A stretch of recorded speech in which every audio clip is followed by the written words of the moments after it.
quien fue uno de los defensores del médico Spínola. Buenas tardes, doctor, ¿cómo está? Buenas tardes, Raúl, ¿cómo te va? Un gusto saludarte a vos y a la audiencia. Doctor, ¿cómo está? Realmente queríamos saber los argumentos del tribunal para este fallo que fue mayoría ayer. Le absolvieron a Aurelio Spínola. Sí, se dio la absolución luego de un proceso bastante largo. Hubo mucha discusión al respecto durante casi 5 meses. Se produjeron pruebas, declararon testigos, peritos. Se introdujo mucha documentación también al caso. Y bueno, el tribunal en mayoría concluyó que no hubo negligencia médica por parte del doctor Spínola. En ese sentido, fue fundamental el dictamen en mayoría de la Junta Médica, inclusive formado por los propios peritos del Ministerio Público, quienes concluyeron que el actuar del doctor Spínola se ajustó a las reglas de las artes médicas. Tanto es así que, comparando un poco las fichas médicas del tratamiento que se le brindó al al señor Nicora en la clínica Lavero y en el sanatorio La Costa, no hubo prácticamente ninguna variación en cuanto a los tipos de medicamentos que se suministraron, a los efectos de antibióticos, por ejemplo, para impedir cualquier infección bacteriana. Y en el caso del virus, se administró dexametasona, que es un corticoide que busca combatir los efectos del virus en los alveolos del pulmón para que pueda respirar. O sea, se le dio la misma medicación, sin embargo, solamente el doctor Spínola fue acusado, siendo que ni siquiera en su clínica falleció el señor Nicora. Falleció 24 horas después de ser trasladado de su clínica, falleció en el sanatorio de La Costa. Yo no digo tampoco que haya sido culpa del sanatorio de La Costa, sino que fue una reacción del cuerpo ante el embate de un virus tan agresivo como en este caso creo que era la variante Delta la que estaba en ese momento. Y lastimosamente se produjo un deceso del señor Nicora, quien estaba ligado por una relación de amistad con el doctor Spínola. El doctor Spínola sintió mucho su muerte porque el señor Nicora era muy amigo suyo, digamos, y él hizo todo lo posible, todo lo que estaba a su alcance para tratar de salvar su vida. Doctor, usted me dice que el mismo perito del Ministerio Público estuvo en la Junta Médica. Y si la Junta Médica determinó que no hubo negligencia, ¿por qué acusó al Ministerio Público entonces? Porque ayer pidieron 5 años de pena del Ministerio Público. El doctor Giovanni Grisetti pidió 5 años y la querella también.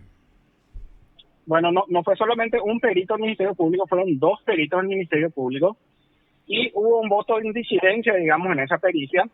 Fue la perito de la querella, la doctora Antunes, creo que era su apellido, que realizó, a mi criterio, ya lo había planteado como un incidente para excluir la prueba.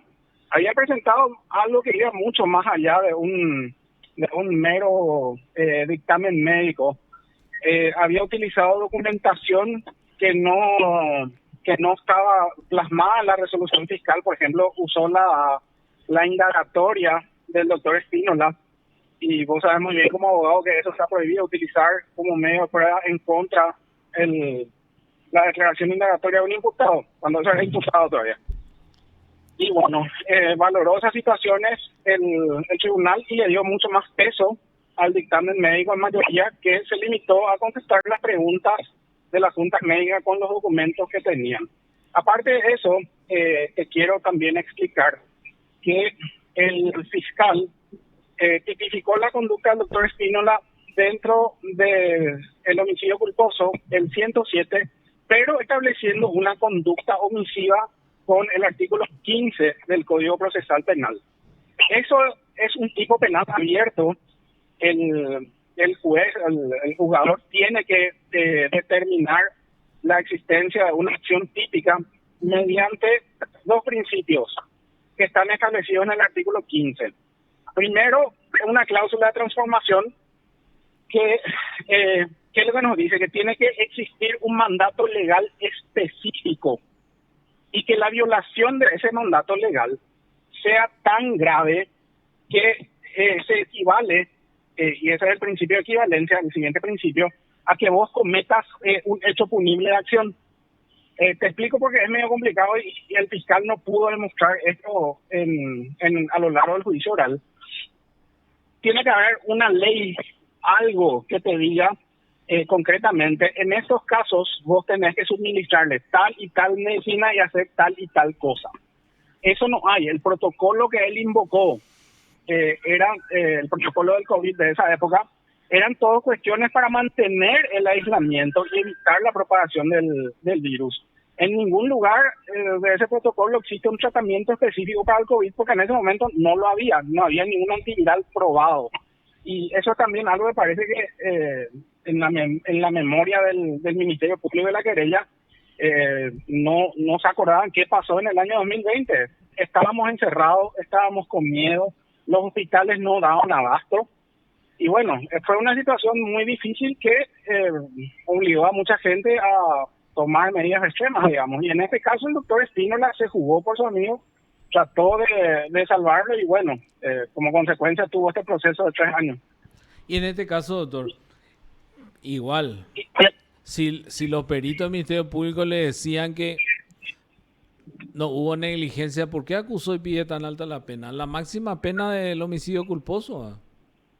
y la verdad que yo no sé, porque, por ejemplo, en la fundamentación del artículo 65, el fiscal dice que el doctor Aurelio Espínola estuvo motivado por un fin de lucro, para ganar dinero. Y si era eso cierto, iba a tener la clínica habilitada para más personas. Pero solamente se abrió la clínica para atenderle a su amigo. O sea, yo no sé, me parece algo excesivo por parte del fiscal. No sé por qué sostuvo hasta este momento la acusación. Ya fue excesiva su pena, incluso creo que hubo bastante testarudeces de su parte para, al analizar la causa y darse cuenta que no existía ningún mandato legal violado por el doctor Espínola y mucho menos que haya puesto en peligro la vida del señor Nicora, sostener ahí. Por ejemplo, decía, no se le hizo el hisopado, pero el hisopado, ¿para qué servía? Solamente para tener datos estadísticos sobre el contagio. No era que si salías positivo el Estado te da unos medicamentos específicos para combatir o te encontraba algún lugar en el hospital. Vos, si tenías suerte había lugar. Y otra cosa que decía que faltó hacer fue una placa radiográfica. La placa radiográfica es un elemento auxiliar para la clínica médica. El doctor, al escucharle sus pulmones, ya se dio cuenta que los mismos estaban comprometidos y ese día jueves él consultó primeramente el miércoles se le hace un estudio de hemograma, tenía fiebre y tenía los glóbulos blancos dentro del rango de lo que es una neumonía bacterial y se le trató como una neumonía bacterial. Al día siguiente, en cuestión de horas, porque fue a la tarde la consulta con el doctor Espínola y a la mañana se comunica por teléfono y le dice me falta aire. El doctor Espínola ya le dice, bueno, venite urgente, vamos a tratar porque esto es COVID. Y le trata como COVID, aún sin tener los resultados, porque eso era lo que se recomendaba. O sea, doctor, que él sí diagnosticó como COVID. Claro que sí. Y la prueba objetiva es esa, porque no hace falta que él escriba en su papel COVID. La prueba objetiva está en el suministro de corticoides. Incluso la perito de la querella pone en su dictamen, me extraña que le haya dado corticoides, porque no era lo indicado para la neumonía bacteriana. Y claro que no, era lo indicado para la neumonía bacterial. La viral. Entiendo. Y bueno, por lo menos entonces, pero hubo un voto en disidencia al doctor Capurro, ¿verdad? Sí, el doctor Capurro votó en disidencia. A lo mejor por lo muy avanzado de la hora no comprendí yo tanto el por qué, porque tampoco él citó cuál fue, o sea, prácticamente repitió la pericia de la querella y no explicó nadie pudo explicarnos en todo el proceso qué fue lo que dejó de hacer el doctor Espínola que haya sido tan grave como para poner en riesgo o inclusive causar la muerte al señor Nicora. No, nadie nos explicó eso a lo largo del juicio. Y lo que yo te dije de la radiografía, del hisopado, cayó cuando los testigos de la fiscalía, que eran médicos que le trataron en el sanatorio de la Costa, y muy reconocidos en su especialidad, la doctora Andemir y el doctor Báez, un infectólogo y neumólogo respectivamente, dicen, bueno, si teníamos eso no iba a variar el tratamiento. Entonces, no entendemos por qué llegamos a esta fase de juicio. Entiendo, doctor, entiendo. Y bueno, cambiando un poquito del tema, una última consulta antes. ¿Cómo está en el caso del fiscal general del Estado, ex fiscal general del Estado y su esposa en este caso? ¿Van por las documentales todavía, doctor? Sí, se continúa por las documentales. Estuve un poco o sea, más concentrado en este caso que en el del doctor Javier Díaz Verón. Pero hasta ahora siguen con las documentales. Tenemos fijado el 23 de las 8 de la mañana. Y parece que vamos a tener una sesión larga ese día. Esperemos terminar ya con las instrumentales y pasar a lo que yo creo que verdaderamente va a definir el juicio, que son las pericias. Hay tres pericias contables, dos de ellas del Ministerio Público, una de las cuales habla sobre la no existencia de un enriquecimiento ilícito por parte del fiscal general, y la otra que hizo un perito externo contratado por el Ministerio Público para sostener la acusación, que dice lo contrario. Bueno, eso va a ser, creo que, objeto y centro focal del debate jurídico que vamos a tener. Y bueno, vamos a ver qué resuelve el tribunal en base a eso. Doctor, muchísimas gracias por su tiempo, muy amable por sus explicaciones. Raúl, cuando quieras, a tus órdenes. Usted está escuchando PDS.